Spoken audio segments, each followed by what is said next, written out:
Outtakes. But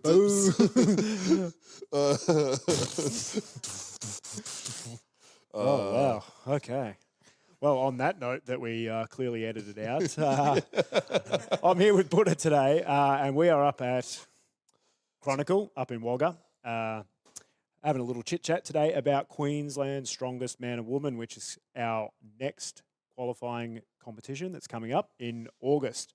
You going up for that one, Buddy? I don't think I can make that one. We'll have to see with my flights and so on. Rosters Okay. All right. Well, we'll see. If we're driving up, maybe we can pop you in the trailer again and put you in cargo and we'll take you up. But we'll cross that bridge when we get to it. We're going to have a quick chat today about the 6 events and a couple of the few athletes that have signed up for this one.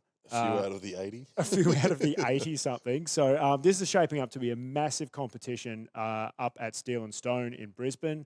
Obviously last year, a little bit quieter, still coming out of that COVID period where people were they'd been hibernating during COVID, but there was about, I think, like maybe mid-30s or 40 people did Queensland's last year. We are at 80 plus and going up by the day still. And I think that's also due to, like, we've now gone through that COVID period and people are back to training. They never had that solid kind of 12, 18 months to get into solid strongman training and building up that momentum, I think, into some comps as well for a few people. Yeah, and I think the thing with Queensland as well is it's a very heavy competition. Yeah. So, all of the state qualifiers, there's a set standard that they need to be at.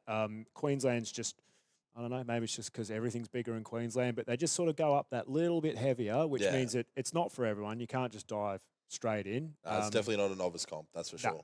No. So, last year they ran 2 events on the evening of the first day and then 4 on the next. They've actually just switched it up a bit and gone for 3 and 3 because there's so many athletes. Yeah. So we're going to ship up some extra equipment to make sure we can run as many lanes as possible. And they're pretty cool events. I'll go through them. The athletes all know what they are, but we want to bring you guys up to speed on them. The order has shifted a little bit as well, but that doesn't matter. They're all still on there. So day 1 is a fairly static day. There's a deadlift medley, which goes from a 18-inch deadlift to an axle deadlift to a standard barbell deadlift. So kind of like Victoria's Strongest last year, I think it was? Similar implements, but at Vic's, you got points. So you could choose where you went and you got points. This is just a medley, so how fast you can move through it. And I guess I've got to check whether the weights are getting heavier, but you go from an easier one to a harder one, and then I can't remember if it's rep out or just move through it. I should probably do my homework, but it's 3 deadlifts, so it's not technically static, but it's still a deadlift. It's not a moving event. Very taxing event. Yeah. Now the second one, this one's getting a lot of attention online. It is a max strict press on a log. So the athletes have to clean it, and then they've got to post their max strict press. Now, I believe the organiser, Tiff, gets daily videos of athletes going, is this strict enough? Is this strict enough? And I know because a lot of them get referred to me to check if they're strict enough. But I can tell you right now, they are looking for very strict log presses. Yeah. And a few people might pay for that on the day. They might go, I thought I was close enough, and they're actually not that close. Yeah, look, people are doing the right thing. They're posting their videos, and some of them very strict. There's no movement of the knee. There's no really big back bend straight into the log. So people are they're submitting their stuff, and the feedback they're getting is, you're going to need to be a bit stricter here and here, and then hopefully on the day that turns into lots of good reps and not heaps of no reps. Yeah, and also the expectations are there for that actual strictness. We've sent the message saying we want it as strict as possible. Yeah. Yep. So if you're not able to do that, get out. Yep. Well, a little bit nicer than that. But I guess the other thing as well is people are they're trying to put up the maximum amount of weight that they can. Exactly. And the strict press is not the best way to do it. So obviously when people get to a certain weight threshold, the body's just going to try and do what it wants to do to try and get bit that of body weight up. English and so on, momentum a bit of knee bend, bit of back bend. But there's some pretty big numbers going up already. I'll tell you one I'm really interested to see in there for that one would be Coco. Yeah, yep. So the big fella, he has he's thrown his hat back in the ring. He's had a couple of couple of stints at World's Strongest Man now, which is awesome. He's a dad now as well, so maybe that little bit of extra dad strength just kicks in. And plus that home ground turf as well. True, Queenslander. You don't have to put him on an aeroplane. He's just got to waddle up from the Gold Coast up to up to Brisbane. But I mean, the guy's a monster strict presser. Yeah, anyway, exactly. His push press is practically a strict press anyway. Exactly. So I would say he's potentially one of the favourites to take that one out, especially obviously in the heavyweights. But we'll have a look at the list in a little bit, see if there's anybody else that's sort of sniffing around, knocking Coco off for that one. Event number 3 to close out day 1 is another max. It's a max stone. So this one should be really exciting as well. Similar format to how we ran it at the Ace International for the pros. Yep. 1.2 meters. Pretty sure. I will double check that. I think it's 3 attempts. You'll elect your attempts. Yep. You'll have 60 seconds to load that stone, and then the biggest stone load in your category takes the points. Yep. Steel and Stone, they have got I'm going to throw it out there. I'm pretty sure it's the biggest set of stones in Australia. The world. In the world now. Well, I mean, they've got stones from 30 kilos to 300 kilos in 10 kilo increments. Yeah. I mean, I don't know anyone else that does that. Oh, look, there's some gyms that have got some massive stones, but then, they don't have that 10 kilo. I don't know if they've got them in those increments. I don't know if they've got all the smaller ones. Like that's a big set of stones. So everyone should be accommodated to put up a max stone with that set. So let me quote it. Tiff has the biggest set of stones in the world. Biggest set of balls in the world, probably. Tiff. Yep. Okay. Quite likely. I've just seen Big G, who's competing in the open class. She's current Australia's strongest woman. She is from Queensland, so she's gonna try and take that title out. She has just loaded a 160 in training, which is 10 kilos heavier than her current record of 150. So she's set that benchmark pretty early. I'm going to throw it out there. I reckon there's more in the tank based on that. Like the pick in the video looked a little slow, but then the extension, it was straight up. Yeah. So give her another 8 weeks, which it's however many weeks, 6 or 8 weeks to August. It was 12th or 13th, isn't it? Something like that. Yeah, roughly 2 months. Give her another. I reckon 170 could be on the board. It's the same size stone, so it's just a little bit heavier. And that's world class. Yeah. Like the current record is 171 or 172 by Donna. Yeah, that's right. Yeah. That's right up there. Maybe she goes past it. I don't know. But she's a big contender for a huge stone. We'll get to the athlete list in a moment and sort of see if there's some other big stone loaders in there. Just the big thing with the going to that stone is you firstly going through that deadlift medley first, and then also that strict log that can really take it out of you. Yep. When it comes into stone, and also one of the things as well is with that max stone situation there as well is how long have you got in between each attempt as well. Yep. And that's often enough where some athletes they get a little bit colder or they just get a little bit out of touch. You know what I mean? So then what you see in between each attempt is something totally different. Yep. Yeah. Yep. Yeah, it's not like ideal training situation where you're just walking up to try and hit your max. Yep. You know, there is 2 events before it. Yep. You might be like, oh, I'm up, I've got to go. Yeah. I chatted with Tiff about it, and stone is traditionally the last event. You know, you get covered in tacky or whatever, but we sort of looked at it and we said, look, we've got 2 days. Why don't we make a stone event 3? So it's the end of day 1. You can still go and get cleaned up, but at least you then don't have a carry medley, a sandbag, a shoulder, and the winch or whatever, as well as the deadlift and the log before you're hitting that max stone. So we made it a little easier on them by making it event 3. And they would also, I think they'll see a higher amounts in those Atlas stones there. I think well. so. Yeah, based on event number 3 instead of event number 6. Yeah, exactly. I reckon. So now we get to day 2 now. Yep. So everyone gets to go home and have a sleep, and then it's moving day for day 2. So first event on day 2 is a carry medley. It's a keg, a block, and farmers. Yep. I'll have to look at the actual format, but odd objects, strongman 101. Yep. The block we traditionally press with, but if you remember back to ASI when we made Katie and Nick have a showdown to see who was actually going to win, we made them just do a max distance block carry, and I was like, that works. So we've popped that in there. Yeah. I believe Nick is actually signed up to compete up there. She's I a believe so, Victorian, yes. but she actually won the Opens last year, so she's Queensland's strongest Victorian, or Victoria's strongest Queenslander, whichever way you want to look at it. And she's going back to try and defend her title. Don't But blame her. there's a big list there this year, so Yeah. she'll have her work cut out for her there. Event number 5, second last event, is a sandbag to shoulder medley. So the sandbags are back. A few people that are unhappy about that, but whatever. Yeah. You can't have all your pet events. Yeah, exactly. I like sandbag to shoulder. Like Yeah. it's probably a little bit more comfortable than a stone to shoulder. A lot of similar movement patterns, but yeah, it should be interesting. What's going on over there, Emily? Out. We've got to do this whole thing again. Yeah. Back to the start. Oh, Just wait. Fuck it. We'll do it live. all right. Let's pause. We'll pause. Yep. So So after that short intermission, last event. Now we were going to have a truck pull in there. Everyone loves a truck pull. It looks great, but we sat back and did the maths and just went 88 people going through a truck pull.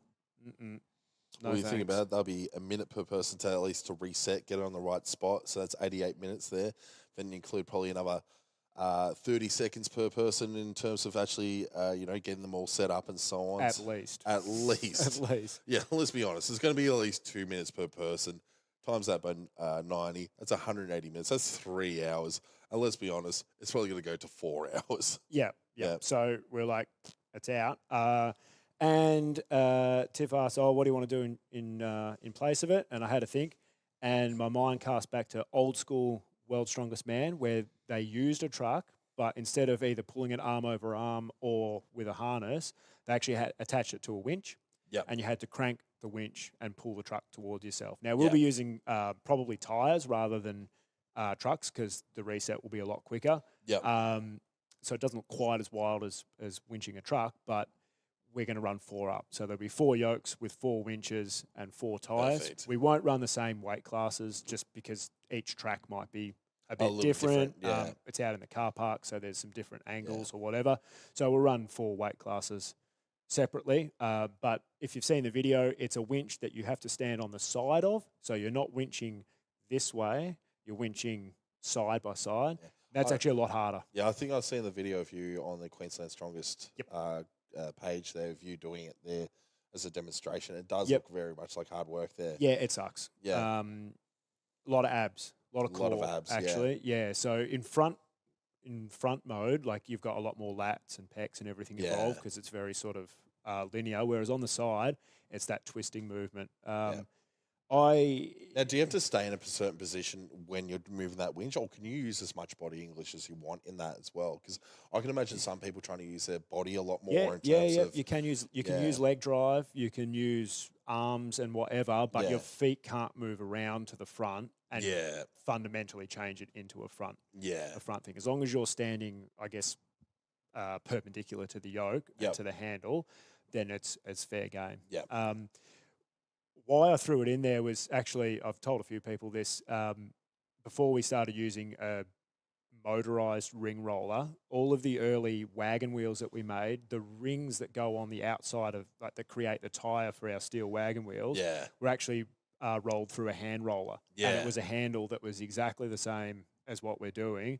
And the old man, Big Al, would put like the bit of flat strip in it. Yeah. And then the apprentice, me, would have to roll it through. And after about 3 or 4 rings, I'd be just like, on the floor. I'm done. And the next day I wake up, I'm like, what has happened to me? Yeah. It's tough work. So it's a great way to finish the comp, I think. It's not a traditional way to finish a strongman comp, but who cares? Like, it's a race. I also think it's actually a pretty good, event also in terms of like injury potential as well, because there's not as high an injury potential. 100%. Yep. It's just not a pulling movement. It's not an overhead movement.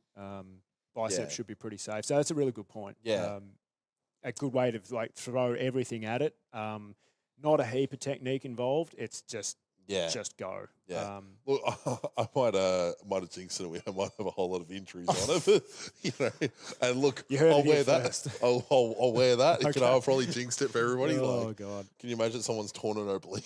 Look, The thing is I'm hoping that even though they're the tyres, which they don't drag easily, which Yeah. means it's going to be hard, it will still move. Yeah. It's just like after the first 4 meters, there's no run on, so it's not like a truck pull when you get the truck Yeah. moving. It's like literally Dead weight every time. Yeah. every time. So the weight will be movable.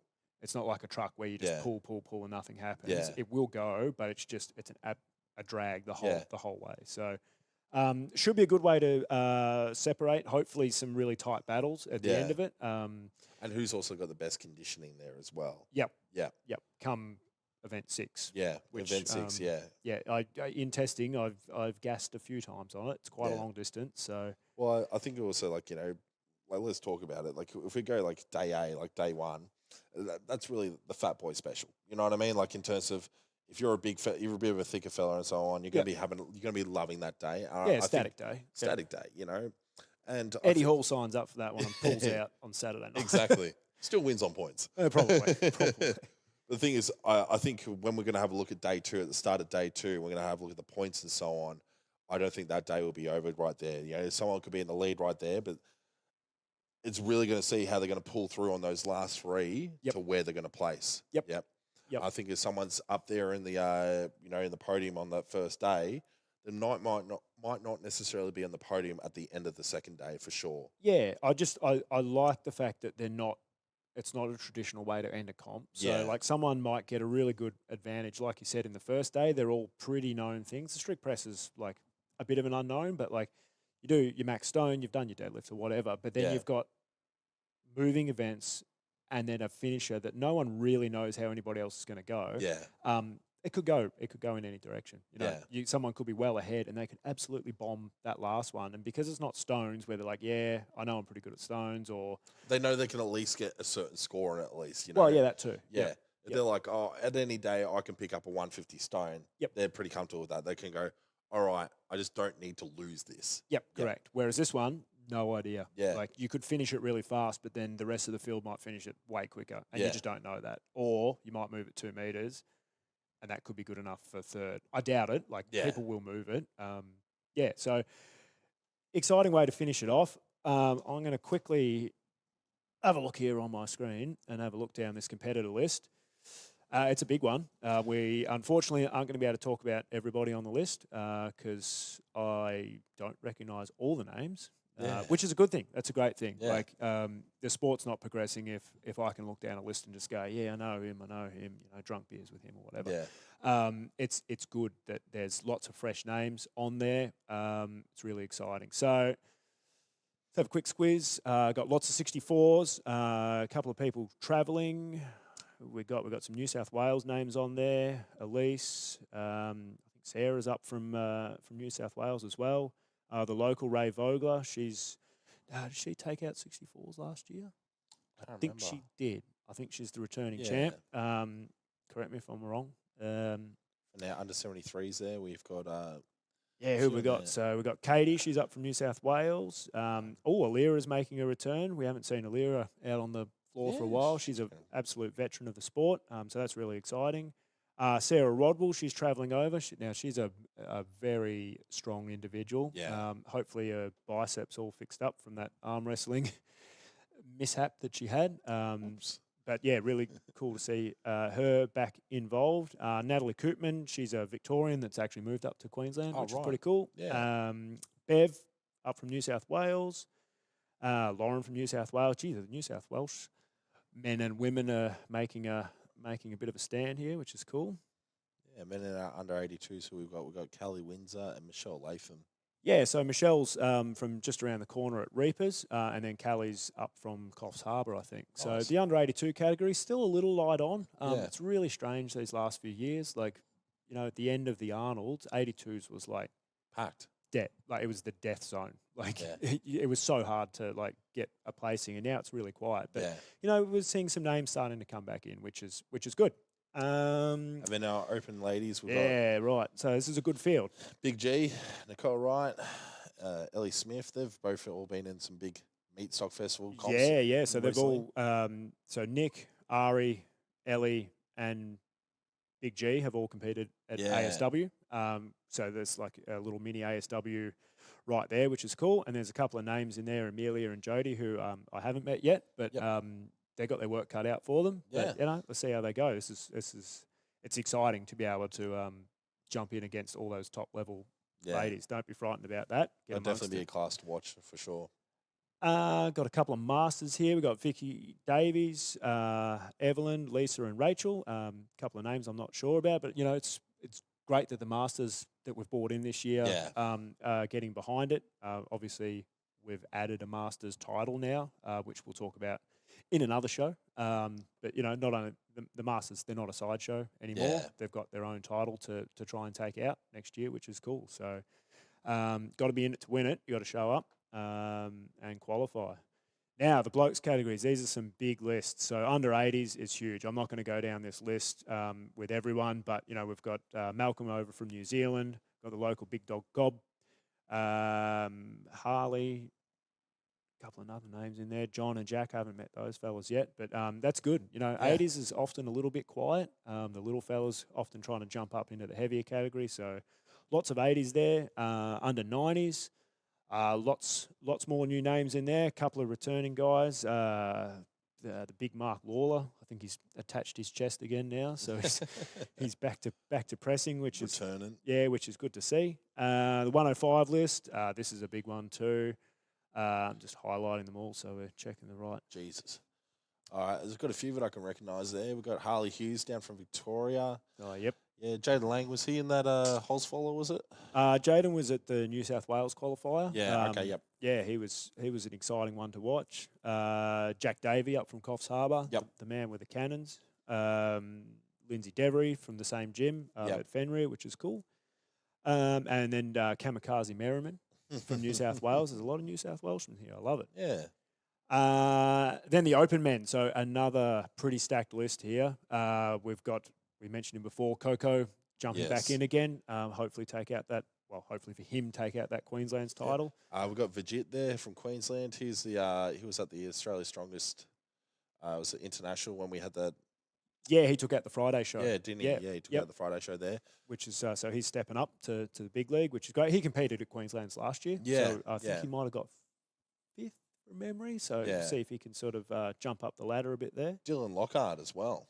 Yeah, the returning champ. Yep. So he was an ASM competitor and took out Queensland's last year. He'll be pretty handy on a lot of these events. Yeah. Massive dude. Got a big stone load. Exactly. And he's also an experienced competitor as well. Like, so he's not going to be intimidated by someone like competing against someone like Coco as well. Nah, he'll just get amongst. I mean, he trains at Coco's gym, so exactly. I'm sure they've been beefing for a bit. But and Josh Bourne there from Victoria as well. I know he's got a bit of a log on him as well. Yeah, he has. He's had about a year off, just sort of rehabbing a shoulder injury, I think. But loves a strict press on the log. I think as soon as this went up, he was one of the first names on the list, which is pretty cool. It's every chance he'll do the strict press and then have a sit down after that. But heck, why not? Nah, you've deserved it. He'll be amongst it.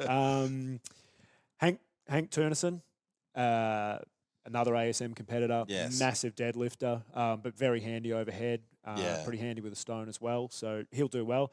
That's a huge lineup. And then, as I scroll down here to a huge list, the men's masters they're all coming out of the woodwork. They've climbed out of their mobility scooters and they're heading on up the highway. We've got a couple of guys in the under 100 category. Ben McLean, who I'll give him a shout out, 200 kilo stone for an under 100 kilo masters. I say that, that's all right. That's pretty much what I said. It's that's worthy pretty much what I said when I saw it. So massive stone for Ben. Dave Ricketts, he's up from New South Wales. And then the over 100s list, there's, what have we got here? 1, 2, 3, 6, 7, 8, 9, 10, 11 over 100 Masters competitors. Yeah, I can recognise 3 names there already. I can recognise Benny Chesham, Mitchell Odgaard, and Brad Currell. They were all been Australia's Strongest Masters at the International on the Friday competition there. Yep. Big Mike Blackwood was there as well. He's a scary dude. Dave Woods over from WA. Yes, Dave Wood, He's very handy.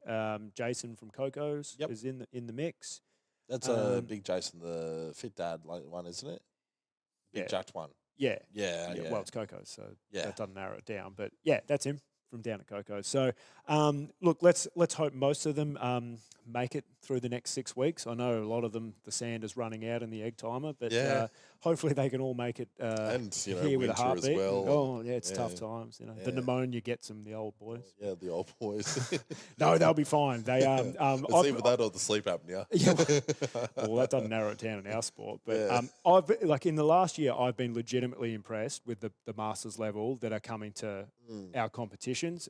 We've set the standard really high. So the masters over 100s, for example, they basically just use our 105 weights, which is not chump change. Like that's a heavy comp. So it's not like this sideshow where we're like, the masters can just kind of pick their own weights or whatever. This is like legit heavy, and they're showing up and putting up big numbers. So What's the opening weights for the masters and the masters for the log and so on? oh, I don't even know.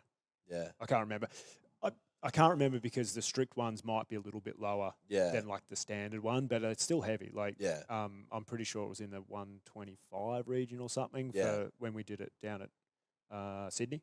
Yes. We had a max log down there. Yeah. So, legit heavy. Yeah, like, legit heavy. That's for sure. So, good on all the Masters people for jumping in. And we'll talk about it in another show, but got their title coming up in Toowoomba next year, which is sweet. So that's Queensland's in a nutshell. I'm not going to make predictions certainly this far out, and I probably wouldn't even make them the day before because I don't do predictions on podiums or anything. But, there's some big names in there, some really experienced people, and then plenty of people that I haven't come across yet, so don't know how it's going to shape up. Yeah. That'll be a good comp.